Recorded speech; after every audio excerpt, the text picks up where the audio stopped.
നമസ്കാരം സനോജി. നമസ്തേ. ഈ തെരഞ്ഞെടുപ്പോടുകൂടി കേരള നിയമസഭയിൽ ഈ തെരഞ്ഞെടുപ്പോടുകൂടി വലിയ മാറ്റങ്ങൾക്കാണ്, ഒരുപക്ഷെ ഇന്ത്യയുടെ തന്നെ ഭാഗമായി ചിന്തിച്ചുകൊണ്ടുള്ള ഒരു മാറ്റത്തിനാണ് കേരളം അരങ്ങൊരുങ്ങിയിരിക്കുന്നത്. അതായത് ഇന്ത്യയിൽ ഒരിടത്തും ഭരണത്തിലില്ലാത്ത ഒരു പാർട്ടിയായി ഇടതു പാർട്ടികൾ മാറിയിരിക്കുന്നു എന്നാണ്. ഒരു കാലത്ത് ഇന്ത്യയിൽ വളരെ പ്രബലവും ശക്തവുമായിരുന്ന പ്രസ്ഥാനമാണ്. എന്നാൽ ഇന്ന് ഇന്ത്യയിൽ ഒരിടത്തും ഇല്ലാതായി മാറിയിരിക്കുന്നു. അതോടൊപ്പം തന്നെ മറ്റു ചില മാറ്റങ്ങൾക്ക് കൂടി കേരളത്തിനകത്ത ഒരു മാറ്റം കൂടി കാരണമായി മാറിയിരിക്കുന്നു ഈ തെരഞ്ഞെടുപ്പ്. കെ എം മാണിയുടെ മാണി കോൺഗ്രസ്, കേരള കോൺഗ്രസ് മാണി വിഭാഗം ഇടതുപക്ഷത്തിൽ നിന്ന് വിടാൻ പോകുന്നു. ഇടതുപക്ഷത്തിൽ നേരെ BJP-യിലേക്ക് NDA-യിലേക്ക് എത്തുവാൻ പോകുന്നു എന്നുള്ള ചില വിവരങ്ങൾ ഇപ്പോൾ ലഭ്യമാകുന്നുണ്ട്. പകുതിയിലധികം കെ എം മാണിയുടെ കേരള കോൺഗ്രസ് എം-ലെ പകുതിയിലധികം നേതാക്കന്മാരും BJP-യിലേക്ക് വരാനാണ് സംസാരിച്ചിട്ടുള്ളത്. അത്തരത്തിലാണ് ചർച്ചകൾ നടന്നിട്ടുള്ളത് എന്നതാണ് നമുക്ക് ലഭ്യമാകുന്ന വിവരം.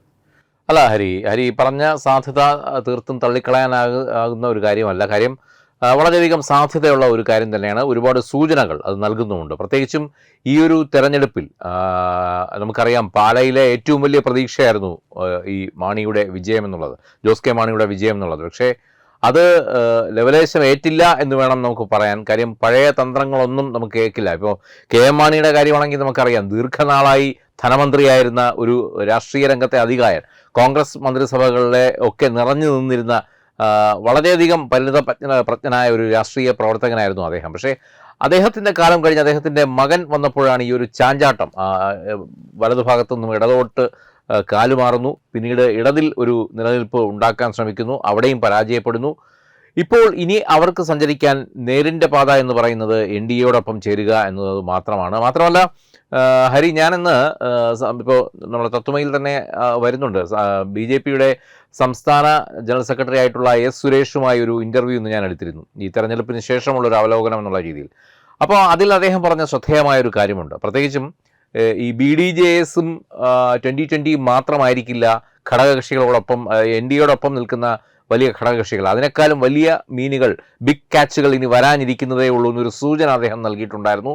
അപ്പോൾ കേരളത്തിൽ ഇനിയും ഒരുപാട് രാഷ്ട്രീയ പാർട്ടികൾ NDA മുന്നണിയിലേക്ക് വരാനിരിക്കുകയാണ്. അടുത്ത തെരഞ്ഞെടുപ്പ് ആകുമ്പോഴത്തേക്കും NDA മുന്നണി ഇതിൻ്റെ ഇരട്ടി, ഇപ്പോൾ ഉള്ളതിൻ്റെ ഇരട്ടിയായി ഒന്ന് ശക്തിപ്പെട്ടേക്കും. അപ്പോൾ ഇത്തരത്തിലുള്ള മുന്നണികളൊക്കെ NDA-ക്കൊപ്പം കൂടെ നിർത്താൻ പറ്റുന്ന, ഈ പറഞ്ഞതുപോലെ BJP കൈക്കൊള്ളുന്ന അല്ലെങ്കിൽ NDA മുന്നണി കൈക്കൊള്ളുന്ന കുറേ നിലപാടുകളുണ്ട്. രാഷ്ട്രസ്നേഹികളായ, രാഷ്ട്രത്തോടൊപ്പം രാഷ്ട്രത്തിൻ്റെ ഉന്നമനത്തിന് വേണ്ടി പ്രവർത്തിക്കാൻ പറ്റുന്ന, ജനോപകാരപ്രദമായ പദ്ധതികൾ നടപ്പാക്കുന്ന മുന്നണികളെയാണ് അവർ ഇരു കൈ നീട്ടി സ്വീകരിക്കുന്നത്. അങ്ങനെ ഒരുപാട് മാനദണ്ഡങ്ങളുടെ അടിസ്ഥാനത്തിൽ ഒരുപക്ഷെ ഈ മാണി ഗ്രൂപ്പും ഒരുപക്ഷെ NDA-യിലേക്ക് ലയിക്കാം എന്നുള്ളൊരു സാധ്യത നമുക്ക് തള്ളിക്കളയാനാകില്ല. അദ്ദേഹവും ഈ സുരേഷൻ നൽകിയ സൂചന അങ്ങനെ തന്നെയാണ്. ചില വലിയ മീനുകൾ, വലിയ ക്യാച്ചുകൾ, വലിയ വമ്പൻ സ്രാവുകൾ പാർട്ടിയിലേക്ക് ഒരുപക്ഷെ അടുത്ത സമീപഭാവിയിൽ തന്നെ വന്നേക്കാം എന്നൊരു സൂചന നൽകുന്നുണ്ട്. പ്രത്യേകിച്ചും അദ്ദേഹം നൽകിയ സൂചന എന്ന് പറഞ്ഞാൽ, ഈ മുഖ്യമന്ത്രിയുടെ, ഇപ്പോൾ കേരളത്തിലെ മുഖ്യമന്ത്രിക്ക് വേണ്ടി ഒരു കസേര കളി നടന്നുകൊണ്ടിരിക്കുകയാണല്ലോ, അതിൻ്റെ കാര്യത്തിൽ ഒരു തീരുമാനമാവുമ്പോൾ തന്നെ ഒട്ടനവധി നേതാക്കൾ NDA-യിലേക്ക് കടന്നു വരുമെന്നാണ് പറയുന്നത്. ഈ മധ്യ കേരളത്തിൽ അത് കേരള കോൺഗ്രസ് എം BJP-യിലേക്ക് വരുന്നതോടുകൂടി, NDA-യിലേക്ക് വരുന്നതോടുകൂടി മധ്യമേഖലയിൽ NDA-ക്ക് കൂടുതൽ ശക്തി പ്രാപിക്കുവാൻ കഴിയും എന്നുള്ളതാണ്. അതായത് ഇപ്പോൾ നമ്മുടെ തിരുവല്ലയിൽ അനൂപ് ആൻ്റണിക്ക് വളരെ ശക്തമായൊരു പോരാട്ടം നടത്തുവാൻ കഴിഞ്ഞു. പാലയിൽ ഷോൺ ജോർജിന് വളരെ ശക്തമായിട്ടുള്ള പോരാട്ടം നടത്തുവാനായിട്ട് കഴിഞ്ഞു. അത്തരത്തിൽ മധ്യമേഖലയിൽ BJP ഇപ്പോൾ തന്നെ ശക്തമായൊരു പ്രസ്ഥാനമാണ്. അതോടൊപ്പം തന്നെ കേരള കോൺഗ്രസിൻ്റെ വരവോടുകൂടി 2031 സ്വപ്നം സാധിക്കുമോ? അല്ല, നോക്കൂ ഹരി, അവിടുത്തെ BJP ശക്തിപ്പെടണമെങ്കിൽ ഇനിയും ബേസ് വോട്ടാണ് ശക്തിപ്പെടേണ്ടത്. ഈ മേഖലകളിൽ, പറഞ്ഞ മേഖലകളൊക്കെ ഇപ്പോൾ ഷോൺ ജോർജിൻ്റെതായ ഒരു വോട്ട് ബാങ്ക് ഉണ്ട്. ആ ബാങ്കിൽ നിന്നുള്ള വോട്ട് കൃത്യമായി ലഭിക്കുന്നുണ്ട്. അത് പോയിട്ട് BJPക്ക് അവിടെ അടിസ്ഥാനപരമായ ഒരു വോട്ട് ബാങ്ക് ഉണ്ടാക്കിയെടുക്കേണ്ടിയിരിക്കുന്നു പാലയിൽ. അതുപോലെ തന്നെ പൂഞ്ഞാറിൽ PC ജോർജ്, തിരുവല്ലയിൽ അനൂപ് ആൻ്റണി. ഇങ്ങനെ നോക്കുമ്പോൾ ഇപ്പോൾ മാണി ഗ്രൂപ്പിനെ പോലുള്ള ഒരു പ്രബല വിഭാഗം NDA-യിലേക്ക് വരുമ്പോൾ ഉണ്ടാകുന്ന ഏറ്റവും വലിയ ഒരു നേട്ടം എന്ന് പറയുന്നത് ഞാൻ ഈ പറഞ്ഞ വോട്ട് ബേസാണ്. ഒരു അടിത്തറ ഭദ്രമാകും അതോടുകൂടി. കാര്യം ഇത്ര വോട്ടുകൾ നമുക്ക് ഉറപ്പിക്കാം, BJPക്ക് ഇത്ര വോട്ടുകൾ കിട്ടും. ശരിക്കും ഈ ഒരു വോട്ട് ബേസിലാണല്ലോ UDF ഒക്കെ കാലാകാലങ്ങളായി ഈ മധ്യമേഖലകളിലൊക്കെ കളിച്ചുകൊണ്ടിരിക്കുന്നത്. അപ്പോൾ ആ ഒരു വോട്ട് ബേസിൽ കൂടി ഒരു ശക്തി തെളിയിക്കാൻ NDA-ക്ക് അല്ലെങ്കിൽ BJPക്ക് ആയിക്കഴിഞ്ഞാൽ വലിയ ഒരു മുന്നേറ്റം തന്നെയാണ് അടുത്ത ഇലക്ഷന് മുമ്പ് ഇവിടെ ഉണ്ടാക്കിയെടുക്കാൻ കഴിയുന്നത്. നമുക്കറിയാം ഇപ്പോൾ ബംഗാളിലെ ഒരു മോഡൽ നമ്മൾ നോക്കുകയാണെങ്കിൽ ബംഗാളിൽ 3 സീറ്റിൽ തുടങ്ങിയതാണ് BJP ഇല്ലേ. അടുത്ത ഇലക്ഷൻ ആയപ്പോൾ അവിടെ 77 സീറ്റായി.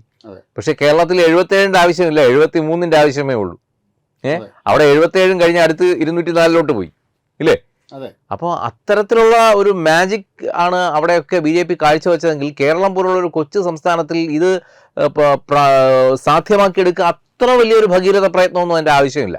വളരെ ആത്മാർത്ഥമായി കൃത്യമായ ഒരു പ്രവർത്തന ശൈലി ഉണ്ടാക്കുക, കൃത്യമായി ഈ കൂടെ കൂട്ടേണ്ട ആളുകളെ തിരിച്ചറിഞ്ഞ് അവരെ മുന്നണിയുടെ ഭാഗമാക്കുക, ഇത്തരം ചെറിയ കാര്യങ്ങൾ മാത്രം ചെയ്താൽ മതിയാകും BJPക്ക്. അധികം വിയർപ്പൊഴുക്കാതെ തന്നെ ഈ 73 എന്നുള്ളൊരു മാജിക് ഫിഗറിലേക്ക് എത്താൻ BJPക്ക് വലിയ സമയമൊന്നും വേണ്ട. അത് ഒരുപക്ഷെ ഇത്തരത്തിൽ മധ്യമേഖലയിലെ ഈ ഒരു നയം മാറ്റത്തിലൂടെ അല്ലെങ്കിൽ ഇത്തരത്തിലുള്ള പുതിയ ഒരു മുന്നണിയെ ഇതിലോട്ട് അടുപ്പിക്കുന്നതിലൂടെ BJPക്ക് നിഷ്പ്രയാസം സാധ്യമാകുമെന്ന് തന്നെയാണ് രാഷ്ട്രീയ നിരീക്ഷകരും ഈ ഒരു ഘട്ടത്തിൽ വിലയിരുത്തുന്നത്. ഹരി, എന്തായാലും ഈ മധ്യമേഖല അത്തരത്തിൽ BJPയോടൊപ്പം NDAയോടൊപ്പം വരുന്നതോടുകൂടി എന്തായാലും NDAക്ക് ഒരു വിജയം അടുത്ത തവണ 2031 BJP കാണുന്ന അല്ലെങ്കിൽ കാത്തിരിക്കുന്ന ഒരു വിജയം നേടിയെടുക്കാൻ കഴിയുമെന്ന് തന്നെയാണ് ഒരു പ്രതീക്ഷ വച്ചു പുലർത്തുന്നത്. എന്തായാലും അത് സാധിക്കുമെന്നാണ് തോന്നുന്നത്. കണക്കുകളുടെ ഒരു കളിയൊക്കെ വെച്ച് നോക്കുമ്പോൾ എന്തായാലും അത് സാധിക്കും എന്ന് തന്നെയാണ് നമുക്കും തോന്നുന്നത്. പക്ഷേ ഇപ്പോൾ മറ്റൊരു കാര്യം കൂടെ പുറത്തേക്ക് വരുന്നു. അതായത് അത് ഇതിൻ്റെ ഇടയിൽ സന്ദർഭവശാൽ സൂചിപ്പിച്ചു പോകുന്നതാണ്, അല്ലാതെ നമ്മുടെ ചർച്ചയുടെ ഒരു പ്രധാന വിഷയമൊന്നുമല്ല. പിണറായി വിജയന് ഇപ്പോൾ വിശ്രമം കൊടുക്കുവാനാണ് പാർട്ടി തീരുമാനിച്ചിരിക്കുന്നതെന്നാണ് ബാലൻ സഖാവ് പറയുന്നത്. അതായത് ദൈവം 6 ദിവസം ജോലി ചെയ്തതിന് ശേഷം, സൃഷ്ടികർമ്മം നടത്തിയതിന് ശേഷം ഒരു ദിവസത്തെ വിശ്രമം പോലെയാണ് പിണറായി വിജയൻ. ഒരുപാട് ജോലി ചെയ്തിട്ടുണ്ട്, അതുകൊണ്ട് തന്നെ അദ്ദേഹത്തിന് ഒരു വിശ്രമം ആവശ്യമാണ് എന്നാണ് പാർട്ടി പറയുന്നതെന്നാണ് ബാലൻ സഖാവ് പറയുന്നത്. അതെ, പിണറായി വിജയൻ 5ാം പാതിരയിലേക്ക് നടന്നെടുക്കുന്നു എന്നുള്ളതാണ് അല്ലേ. ആ 5ാം പാതിര കഴിയുമ്പോൾ എന്താകും എന്നുള്ളതാണ് ഇപ്പോൾ ഉറ്റുനോക്കുന്നത്. കാര്യം CPM ഈ നേരത്തെ നമ്മൾ തുടക്കത്തിൽ ഈ ചർച്ച തുടങ്ങിയത് നമ്മൾ അവിടെ നിന്നാണ്. CPMന്റെ പതനം ഏത് രീതിയിലാണ്, നിഷ്പ്രഭമായത് ഏത് രീതിയിലാണെന്ന് പറഞ്ഞുകൊണ്ട്. പക്ഷേ അത് ഒരുപോലെ ഇപ്പോൾ നേട്ടമായിരിക്കുന്നത് BJPക്ക് മാത്രമല്ല, അതിനേക്കാളും നേട്ടം കൊണ്ടുവന്നിരിക്കുന്നത് കോൺഗ്രസിനാണ്. പക്ഷേ മറുവശത്തൂടെ കോൺഗ്രസിൻ്റെ കാൽച്ചുവട്ടിലെ മണ്ണൊലിച്ചു പോവുകയാണെന്ന് അവരറിയുന്നില്ല. അവരറിയാതെ അവരുടെ കാൽച്ചുവട്ടിലെ മണ്ണൊലിച്ചു പോയിക്കൊണ്ടിരിക്കുകയാണ്. ഇത് ഇനിയാണ് ശരിക്കും പറഞ്ഞാൽ നമ്മൾ പണ്ട് വർഷങ്ങൾക്ക് മുമ്പ്, പതിറ്റാണ്ടുകൾക്ക് മുമ്പ് നോർത്തിൽ കണ്ടു തുടങ്ങിയ നമ്മൾ പൊളിട്രിക്സ് എന്ന് പറയും, പൊളിറ്റിക്സിനെ പൊളിട്രിക്സ് എന്ന് പറയും. കാര്യം ഇതെല്ലാം സൂത്രപ്പണികളാണ്. അപ്പോൾ ആ ജനാധിപത്യത്തിൻ്റെ ഒരു പ്രക്രിയയിൽ എങ്ങനെയാണ് ഇത്തരത്തിൽ രാഷ്ട്രീയ കുതന്ത്രങ്ങൾ അല്ലെങ്കിൽ രാഷ്ട്രീയ ചാണക്യ തന്ത്രങ്ങൾ എങ്ങനെയാണ് വർക്കൗട്ട് ആകുന്നത് എന്നുള്ളത് നമ്മൾ നോർത്തിൽ മാത്രം ഇതുവരെ കണ്ടു ശീലിച്ചിരുന്ന കാര്യങ്ങളാണ്. ഒരുപക്ഷെ അത് നമ്മുടെ മുറ്റത്ത്, നമ്മുടെ സ്വന്തം കേരളത്തിൻ്റെ തിരുമുറ്റത്ത് കാണാൻ കിടക്കുന്ന കാഴ്ചകളായി ഇനിയിപ്പോൾ വരാൻ പോവുകയാണ്. കാര്യം അത്തരത്തിലുള്ള രാഷ്ട്രീയ കളികൾ ഇവിടെ കേരളത്തിലും തുടങ്ങിക്കഴിഞ്ഞിരിക്കുന്നു. കാര്യം ഓരോ സംസ്ഥാനത്തും ഓരോ ലക്ഷ്യമിട്ടിട്ടുണ്ടായിരുന്നു BJP അല്ലേ.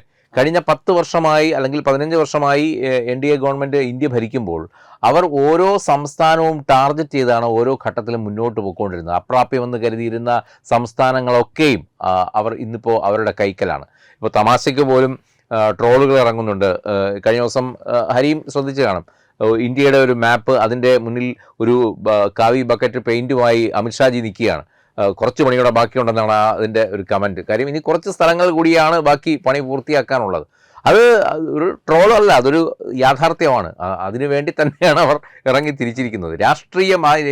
രാഷ്ട്രീയത്തിൻ്റെ ഏറ്റവും ഈ പറഞ്ഞതുപോലെ സുന്ദരമായ ഒരു ശൈലി അത് എങ്ങനെയാണ് നടപ്പാക്കുന്നത്, എതിരാളികളെ വെട്ടി നിർത്തി. നമ്മൾ ചതുരംഗം കളിക്കുമ്പോൾ ചെസ്സിൽ കാണുന്ന അതേ രീതിയാണ്.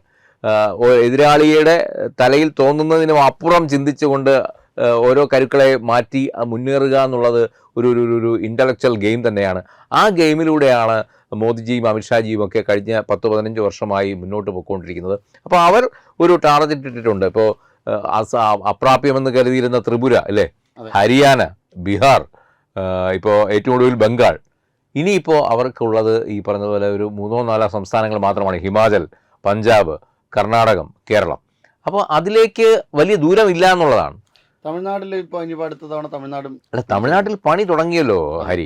ഇന്നലത്തെ ഒറ്റ സത്യപ്രതിജ്ഞ ചടങ്ങിൽ നമുക്ക് മനസ്സിലായില്ലേ, ഈ വിജയ് മുഖ്യമന്ത്രി ആകുമ്പോൾ വന്ദേ മാതരത്തിൻ്റെ 6 ഖണ്ഡികകളും മുഴുവനായി ചൊല്ലി മാത്രമേയാണ് ആ ചടങ്ങ് ആരംഭിക്കുന്നത്. അതിൽ നിന്ന് തന്നെ ഒരു കാര്യം വ്യക്തമല്ലേ, മോദിക്ക് വിധേയനാണ് ഇദ്ദേഹം. അത് അങ്ങനെ മാത്രമേ അദ്ദേഹം ഭരണം കൊണ്ടുപോകുള്ളൂ. കാര്യം വിജയ് എന്ന് പറഞ്ഞാൽ ഞാൻ മനസ്സിലാക്കിയത്തോളം അദ്ദേഹം സിനിമാ നടൻ എന്നുള്ളതിനേക്കാളും വളരെയധികം കണ്ണിങ് ആയിട്ടുള്ള ഒരു രാഷ്ട്രീയ പ്രവർത്തകനായിട്ടാണ് എനിക്ക് തോന്നിയത്. അത് ഈ വളരെ ചുരുക്കം ദിവസം കൊണ്ട് അദ്ദേഹം ഉണ്ടാക്കിയെടുത്ത ഒരു കാര്യമാണ് ഇല്ലേ. അങ്ങനെ ഞാൻ മാത്രമല്ല, ഇത് എല്ലാവരും പറയുന്നുണ്ട്. അപ്പോൾ അത്തരത്തിൽ പുള്ളി വരുമ്പോൾ പുള്ളി ഓരോ എവിടെയൊക്കെയാണ് ആരെയൊക്കെ എങ്ങനെയൊക്കെ നിർത്തണം എന്ന് കണ്ടറിഞ്ഞ് തന്നെയാണ് പുള്ളി ഇറങ്ങിയിരിക്കുന്നത്. ഇന്നിപ്പോൾ അദ്ദേഹം സ്റ്റാലിൻ്റെ വീട്ടിലേക്ക് അങ്ങോട്ട് കയറി ചെന്ന് സൗഹൃദ സംഭാഷണത്തിനായി ചെന്നിരിക്കുകയാണ്. അല്ല, ആ സൗഹൃദ സംഭാഷണം എവിടെ വരെ എത്തുമെന്ന് നമുക്കറിയാം. അല്ല ഇത് ഫിനാൻഷ്യൽ ഡീലിംഗ് ഒക്കെ അന്വേഷിക്കാൻ എല്ലാം അതിപ്പോൾ അടുത്ത ദിവസങ്ങളിൽ വരുമല്ലോ.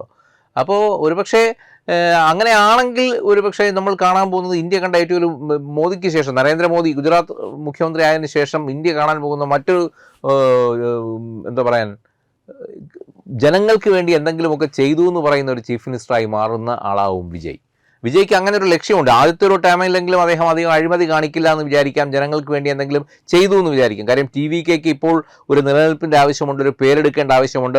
തമിഴ്നാട്ടിനപ്പുറം ഇപ്പോൾ നോർത്ത് ചാനൽസ് ഇപ്പം കഴിഞ്ഞ ദിവസങ്ങളിൽ നമ്മൾ കാണുന്ന നാഷണൽ ചാനലിലൊക്കെ നിറഞ്ഞു നിന്നത് വിജയ് മാത്രമാണ് അല്ലേ, വിജയ് മാത്രമാണ്. അപ്പോൾ അതൊക്കെ സൂചിപ്പിക്കുന്നത് ഇത്തരത്തിലുള്ള ഒരു വലിയ രാഷ്ട്രീയ പരിവർത്തനം, രാഷ്ട്രീയ മാറ്റം സൗത്തിൽ ഉണ്ടായി എന്നുള്ളതാണ്. അതുകൊണ്ട് തന്നെയാണ് കേരളം അടുത്തൊരു NDAയുടെ ഒരു ടാർഗറ്റ് പോയിന്റ് തന്നെയാണ്. അത് എപ്പോൾ പിടിച്ചെടുക്കണമെന്ന് ചിലർ തീരുമാനിച്ചിട്ടുണ്ട്. ആ സമയത്ത് അത് കൃത്യമായി ഹൈജാക്ക് ചെയ്യപ്പെട്ടിരിക്കും. വിജയുടെ ഒരു ഒറ്റ കാര്യം കൂടെ പറഞ്ഞിട്ട് വീണ്ടും ഈ കേരള കോൺഗ്രസ് എമ്മിലേക്ക് തന്നെ വരാം. വിജയ്ക്കുടെ ഒരു പ്രതിബന്ധം എന്ന് പറയുന്നത് വിജയോടൊപ്പം ഉള്ളതെല്ലാം ഈ ജെൻസികളാണ്, ഭരണത്തിൽ വലിയ പരിചയമൊന്നും ഇല്ലാത്ത ആൾക്കാരാണ്.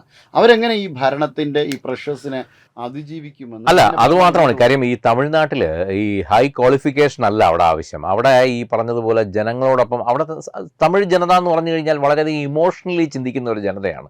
മറ്റ് ഭൂവിഭാഗങ്ങളിൽ നിന്നുമൊക്കെ തമിഴരെ വ്യത്യസ്തമാക്കുന്നത് അതുകൊണ്ടാണ്. വളരെ സെൻസിറ്റീവാണ് അവരുടെ മൈൻഡ്. അതുകൊണ്ടാണ് ചെറിയ പ്രശ്നങ്ങൾ ഉണ്ടാക്കിയാൽ പോലും അവരുടെ നേതാവിന് വേണ്ടി മണ്ണെണ്ണ ഒഴിച്ചു വേണമെങ്കിൽ അവർ ആത്മഹത്യ ചെയ്യും, ചാവും. അങ്ങനെയുള്ള ഒരു ജനവിഭാഗമാണ് അവിടെ ഉള്ളത്. വളരെയധികം സെൻസിറ്റീവായിട്ടുള്ള, വളരെയധികം വൈകാരികമായ പ്രകടനങ്ങൾ നടത്താൻ കഴിവുള്ള ഒരു ജനവിഭാഗത്തെയാണ് അവിടെ നിയന്ത്രിച്ചുകൊണ്ട് പോകേണ്ടത്.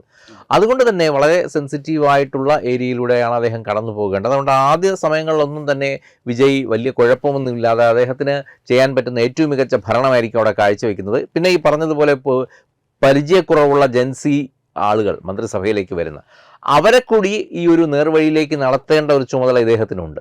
അതിൽ ഒരു 90-99% അവിടെയാണ് ഞാൻ പറഞ്ഞത് വിജയ് എന്തുകൊണ്ട് ഈ വന്ദേ മാതരം ആലപിച്ചു മോദിക്ക് വിധേയനായി നിൽക്കുന്നു എന്നുള്ളത്. ഈ കാര്യങ്ങളൊക്കെ അവിടെ ആദ്യഘട്ടത്തിൽ നടപ്പാക്കണമെങ്കിൽ കേന്ദ്രത്തിൻ്റെ കൈയഴിഞ്ഞ സഹായം അദ്ദേഹത്തിന് ആവശ്യമുണ്ട്. അത് അദ്ദേഹത്തിന് കൃത്യമായി അറിയാം. കാര്യം കേന്ദ്രത്തിൽ നിന്ന് ലഭിക്കുന്ന പദ്ധതികൾ അത് ഒരു മുടക്കം കൂടാതെ കിട്ടിയാൽ പോലും അത് ഈ ജെൻസി മന്ത്രിമാരെ വെച്ച് ജനങ്ങളിലേക്ക് എത്തിച്ചുകൊണ്ട് അദ്ദേഹത്തിന് ഒരു പേരെടുക്കാൻ പറ്റും. ഇങ്ങനെയുള്ള ചില വർക്കൗട്ടുകൾ വിജയ് ബാക്ക്ഗ്രൗണ്ടിൽ ചെയ്തിട്ടുണ്ട്, നല്ലൊരു ഹോംവർക്ക് നടത്തിയിട്ടുണ്ട്. അപ്പോൾ ആദ്യഘട്ടത്തിൽ ഇത്തരത്തിലുള്ള മികച്ച കാര്യങ്ങൾ ചെയ്തുകൊണ്ട് ക്രമേണ അവിടുത്തെ പ്രശ്നങ്ങളിലേക്ക് ഇറങ്ങിച്ചെല്ലാനുള്ള ഒരു ശ്രമമായിരിക്കും അദ്ദേഹം നടത്തുക എന്നാണ് ഇന്നലെ നാഷണൽ ചാനൽ അടക്കം ചില രാഷ്ട്രീയ നിരീക്ഷകരൊക്കെ ഇതിനെക്കുറിച്ച് പറയുന്നത് കേട്ടത്. പക്ഷേ എന്തായാലും ഒരു സമൂലമായ മാറ്റം അദ്ദേഹം കൊണ്ടുവരുന്നത് തന്നെയാണ് ഇപ്പോൾ ജനങ്ങൾ അടിയുറച്ച് വിശ്വസിക്കുന്നത്. മാത്രമല്ല തമിഴ്നാട്ടിൽ ഇതുവരെ കാണാത്ത രീതിയിൽ യുവജനങ്ങളുടെ ഒരു പങ്കാളിത്തം ഈ വോട്ടിങ്ങിൽ നമ്മൾ കണ്ടതാണ്. അതിൻ്റെ ഒരു റിസൾട്ടാണ് ഇന്നിപ്പോൾ കാണുന്ന TVKയുടെ ഭരണം. തീർച്ചയായും അവിടെ നമുക്ക് കേരള കോൺഗ്രസിലേക്ക് തന്നെ വരാം. കേരള കോൺഗ്രസിൻ്റെ ഇപ്പോൾ എടുത്ത തീരുമാനം എനിക്ക് തോന്നുന്നു ഇപ്പോൾ കൈക്കൊണ്ടിരിക്കുന്ന ഏകദേശം പകുതിയിലധികം അവരുടെ നേതാക്കന്മാരും NDAയോടൊപ്പം എന്നുള്ള രീതിയിൽ തന്നെയാണ് നമുക്ക് വിവരങ്ങൾ ലഭിച്ചത്. അങ്ങനെയാണ് എങ്കിൽ സത്യത്തിൽ അവർ കോൺഗ്രസ് വിട്ടതിന് ശേഷം എടുക്കുന്ന ഏറ്റവും നല്ല തീരുമാനമായിരിക്കും ഇതെന്നാണ്. ഏകദേശം 1960 മുതൽ പാലാ മണ്ഡലം ഉണ്ടായത് മുതൽ 2016 വരെ തുടർച്ചയായി മാണി വിജയിച്ചുകൊണ്ടിരുന്ന മണ്ഡലമാണത് പാല. എന്നാൽ ആ പാലയിൽ പോലും 2016 ഭരണം വിട്ടുപോയി. അതിനുശേഷം 2021 അവർക്ക് വിജയിക്കുവാൻ കഴിഞ്ഞില്ല. മാണി മരിച്ചതിന് ശേഷം ഒരു തെരഞ്ഞെടുപ്പിലും അവർക്ക് വിജയത്തിലേക്ക് എത്തിക്കുവാനായിട്ട് സാധിച്ചില്ല എന്നുള്ളതാണ്. അത് ഇനിയെങ്കിലും അവർക്ക് BJPയിലൂടെ എത്തുന്നതോടുകൂടി തീർച്ചയായിട്ടും അത് സാധിക്കുമെന്ന് തന്നെയാണ്. കാരണം ഒരു കരുതൽ ജോസ് കെ മാണിയോടൊപ്പം ഉണ്ടാകുന്നു. ആ ഉണ്ടാകുന്നത് തീർച്ചയായിട്ടും അവർക്കും കേരളത്തിനും ഗുണകരമായ രീതിയിൽ പരിവർത്തനങ്ങൾക്ക് വിധേയമാക്കപ്പെടുമെന്നതാണ്. കാരണം ഈ ഇടതുകാലിലെ മന്ത് വലതുകാലിലും വലതുകാലിലെ മന്ത് ഇടതുകാലിലുമാണ് ഇപ്പോൾ സാധാരണ ഇതിൽ കൊണ്ടുപോയിക്കൊണ്ടിരിക്കുന്നത്. ഇപ്പോൾ തന്നെ കോൺഗ്രസ് എടുക്കുന്ന ചില തീരുമാനങ്ങൾ ആലോചിച്ച് നോക്കൂ. ഈ ഫ്രീ ബീസ് കൊടുക്കുന്നത് കൊണ്ട് അതൊരു പോപ്പുലിസ്റ്റ് ഗവൺമെൻറ് ആകാൻ പറ്റും. പക്ഷേ ഇതിൻ്റെ ലോങ് റണ്ണിൽ ഇതിൻ്റെ എന്ത് പ്രയോജനമാണ്? കടമെടുത്താണ് ജീവിക്കുന്നത്. അതെ അതെ അതെ. അതുമാത്രമല്ല ഹരി, ഇപ്പോൾ ഈ പിണറായി വിജയൻ എന്നുള്ള ഒരു അതികായകനെ എങ്ങനെയാണ് കേരളത്തിലെ ജനങ്ങൾ ഉയർത്തിക്കൊണ്ട് പോയിട്ട് ഒരു വലിയ ഹൈപ്പിൽ കൊണ്ടുപോയിട്ട് താഴേക്കിട്ടതെന്ന് ഉള്ള ഏറ്റവും വലിയ ഉദാഹരണം മുന്നിൽ നിൽക്കുന്നുണ്ട്. ഇത് കേരളത്തിലെ ഓരോ രാഷ്ട്രീയ നേതാക്കൾക്കുമുള്ള ഒരു വലിയ പാഠമാണ്. കാര്യം ഇവിടുത്തെ ജനങ്ങൾക്ക് സ്നേഹിക്കാൻ മാത്രമല്ല, അവർക്ക് പ്രയോജനമില്ലെങ്കിൽ അല്ലെങ്കിൽ അവർക്കെതിരെ പ്രവർത്തിച്ചു തുടങ്ങിയാൽ അതിനേക്കാളും വലിയ ആ വീഴ്ചയുടെ ആഘാതം ഭയങ്കരമായിരിക്കും അവരുണ്ടാക്കി തരുന്നത്. അതിനേക്കാളും വലിയ ഗർത്തത്തിലേക്ക് തള്ളിയിടാനും കൂടെ പ്രാപ്തരായിട്ടുള്ളവരാണ് കേരള ജനതയാണെന്ന് കേരള ജനത എന്നത് ഇപ്പോൾ ഈ പിണറായി വിജയൻ്റെയും കമ്മ്യൂണിസ്റ്റ് പ്രസ്ഥാനത്തിൻ്റെയും പതനത്തിലൂടെ രാഷ്ട്രീയ നേതാക്കൾ ഒക്കെയും മനസ്സിലാക്കി കഴിഞ്ഞിരിക്കുന്നു. അപ്പോൾ ഇനിയിപ്പോൾ അവർക്ക് വേണ്ടത് അവർക്ക് സ്ഥായിയായി നിൽക്കാൻ പറ്റുന്ന ഒരു ഇടം. എന്നുമെന്നും ഈ പറഞ്ഞതുപോലെ ചാഞ്ചാടി അപ്പുറം ഇപ്പുറം മാറി നിന്നാൽ പോലും ഇവരുടെ ഒരു ക്രെഡിബിലിറ്റി ഇല്ലാതാവും. അതുകൊണ്ട് തന്നെ അവർക്കിനി സുസ്ഥിരമായി അടുത്ത ഒരു ഇത്ര വർഷത്തേക്ക് അവർക്ക് ചേക്കേറാനൊരു ചില്ല, അവിടെ നിന്നുകൊണ്ട് സ്വസ്ഥമായി അവരുടെ കാര്യങ്ങൾ ചെയ്യുക.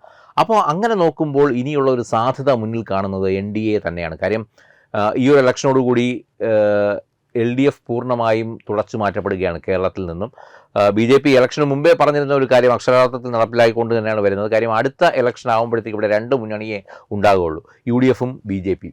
അടുത്ത ഒരു ഇലക്ഷനും കൂടെ കഴിയുമ്പോൾ UDF-ഉം ഇതിനോടൊപ്പം തന്നെ നാമാവിശേഷമാകും. പിന്നെ ഇവിടുത്തെ ഏറ്റവും വലിയൊരു മുന്നണി എന്ന് പറയുന്നത് BJP NDA മുന്നണി തന്നെയാകും. അപ്പോൾ ആ മുന്നണിയുടെ ഭാഗമായി പ്രവർത്തിക്കാനാണ് ഇപ്പോൾ ഇനി ഈ പറഞ്ഞതുപോലെ രാഷ്ട്രീയത്തിൽ ദീർഘവീക്ഷണത്തോടെ പ്രവർത്തിക്കുന്ന, സുസ്ഥിരമായി പ്രവർത്തിക്കാൻ ആഗ്രഹിക്കുന്ന ഒരു വിഭാഗം അതിനുവേണ്ടി മുന്നിട്ടിറങ്ങുന്ന ഒരു സമയം കൂടിയാണിത്. അതുകൊണ്ട് മാണി ഗ്രൂപ്പ് മാത്രമല്ല, ഒട്ടനവധി ഗ്രൂപ്പുകൾ, ഒരുപാട് ബ്രാക്കറ്റ് പാർട്ടികൾ, ഒരുപാട് പിളർപ്പിൻ്റെ വക്കിൽ നിൽക്കുന്ന ആളുകൾ, എന്നാൽ ദേശീയതയ്ക്കൊപ്പം സഞ്ചരിക്കാൻ തീരുമാനിച്ചിരിക്കുന്ന ചിലർ അടുത്ത ഘട്ടങ്ങളിൽ, അടുത്ത ദിവസങ്ങളിൽ ഒരുപക്ഷെ NDA മുന്നണിയുടെ ഭാഗമായി പ്രവർത്തിക്കും എന്ന് തന്നെയാണ് ഈ ഒരു അവസരത്തിൽ പറയാനുള്ളത്. തീർച്ചയായും. നമസ്കാരം. വിട്ടുവീഴ്ചയില്ലാത്ത നിലപാടുകളുമായി ദേശീയതയുടെയും സമാജത്തിൻ്റെയും ശാക്തീകരണത്തിനു വേണ്ടി തത്വമയിയുടെ ജൈത്രയാത്ര തുടരുകയാണ്. യൂട്യൂബിൽ മാത്രം തത്വമയിക്ക് 10 ലക്ഷം സബ്സ്ക്രൈബേഴ്സിലേക്ക് എത്താൻ ഏതാനും ചുവടുകൾ മാത്രമാണ് ബാക്കി. മറ്റ് സോഷ്യൽ മീഡിയ പ്ലാറ്റ്ഫോമുകളിലും തത്വമയിയുടെ നിറസാന്നിധ്യം തുടരുകയാണ്. ഈ അവസരത്തിൽ ഞങ്ങൾക്ക് നിങ്ങളോടുള്ള അഭ്യർത്ഥന ഞങ്ങളോടൊപ്പം നിൽക്കുക എന്നുള്ളതാണ്. നിങ്ങൾ ഉപയോഗിക്കുന്ന ഏത് സോഷ്യൽ മീഡിയ പ്ലാറ്റ്ഫോം ആണെങ്കിലും ഞങ്ങളുടെ വരിക്കാരാകുക, ഞങ്ങളെ സബ്സ്ക്രൈബ് ചെയ്യുക, നിങ്ങളുടെ സുഹൃത്തുക്കളിലേക്ക് തത്വമയിയുടെ ഈ സന്ദേശം പ്രചരിപ്പിക്കുക. ഞങ്ങളോടൊപ്പം നിൽക്കൂ, രാഷ്ട്രത്തോടൊപ്പം നിൽക്കൂ, ദേശീയതയ്ക്കൊപ്പം സഞ്ചരിക്കൂ.